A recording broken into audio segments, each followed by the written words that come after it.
Stop using lookup for recurring reports. If you're still stacking XLOOKUPs every single month just to merge 3 sheets together, you're building reports the hard way. Let me show you something different. Imagine you work for a retail company. You have sales in one sheet, products in another, and stores in a third. Your boss wants a report. Most people open the sales sheet and start stitching.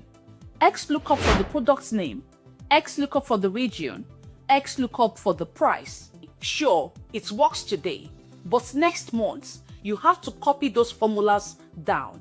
The file gets heavy, it gets slow, and if you accidentally delete one column, the whole thing breaks.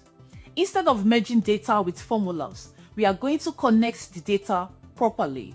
We connect the tables once, we build the relationship once, and when next month's data arrives, you just click refresh. Let's go step by step. Before we click anything, look at the data. We have 3 sheets. The sales sheet, this is your transaction log. It has IDs, dates, and quantities. Notice there are no product names. Then we have the product sheet. This holds the details, product ID, product name, and price. Then we have the stores sheet. This holds the geography, store ID, city, and region. This is called relational data.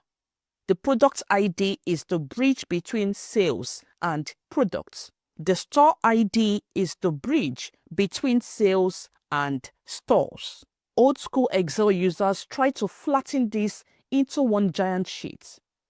Modern Excel users leave the data exactly where it is. Step 1. Excel needs to know this is data, not just scribbles. We need tables. Click inside your sales data. Press Ctrl+T. Make sure the My Table as Header checkbox is checked and hit OK. Now stop. Don't skip to this next part. Go on to Table Design tab. Look at the table name box. It says Table 1. Change that to Sales Table. If you don't name your tables, you will be lost later. Now do it for the others. Go to the product sheet. Ctrl+T, OK, name it Products Table. Go to the stores sheet. Ctrl+T, OK, Stores Table. Why tables?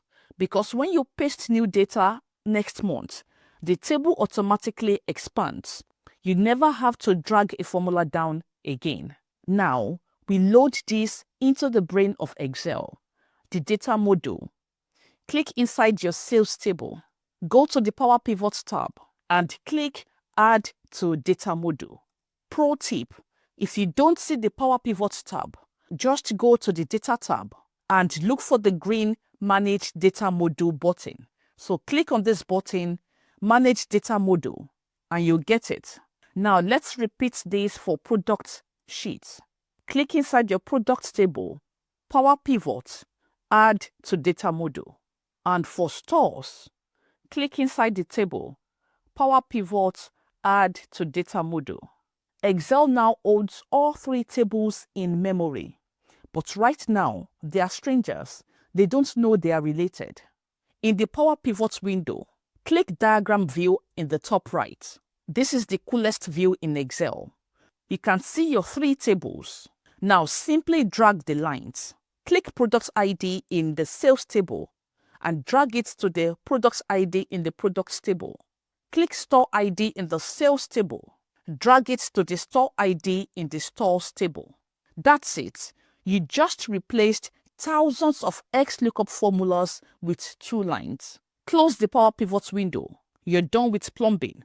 Now, insert a pivot table, but make sure you have it selected from Data Module. Have it placed in a new worksheet and click OK. Look at your field list. You don't just see one sheet. You see all 3 tables. We've got the Products table, the Sales table, and the Stores table. Now let's build the report. Drag region from stores to columns. Drag product name from product to rows. So have the table for products expanded and drag quantity from sales to values. Where's our sales table? have it expanded, scroll down to quantity and have it dragged to values. Boom! It's calculated instantly. Excel looked at the quantity in one table, matched it to the region in another, and the name in a third. No helper columns required. We have quantity, but we need revenue. Revenue equals quantity multiplied by price. Here's the problem. Quantity is in the sales table. Price is in the products table. You could add a calculated column, but we are going to do this the pro way. A measure. Right-click in the sales table in the field list. A sales table is where? Here. So right-click it, select Add Measure. Give the measure the name Total Sales. Here's the formula. It's called SUMX. Let me translate that into English. SUMX means go row by row through the sales table. For each row, take quantity. Related tells Excel, while you're on that row, go borrow the price from the products table. Multiply them, then sum it all up. Click OK. Now, drag the created total sales measure into your pivot. So if you scroll to the sales table, you should see the total sales measure listed there. Yeah, so we've got it here. Let's have it added to our pivot. Perfect accuracy. We've got the total sales figures for each region, and then we have the grand total sales right here. We'll quickly have this formatted to have the comma sign. So these are the regions, and these are the figures for each region. So let's have them formatted so it's separated. And right here, we've got the grand total for all the regions.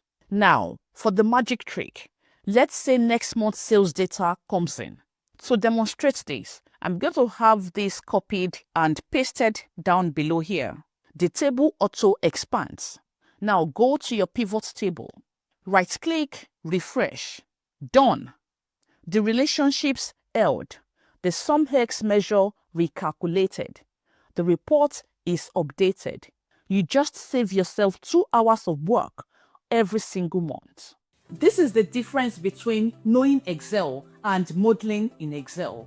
Stop merging sheets. Stop writing lookups. Connect your data and let the data model do the heavy lifting.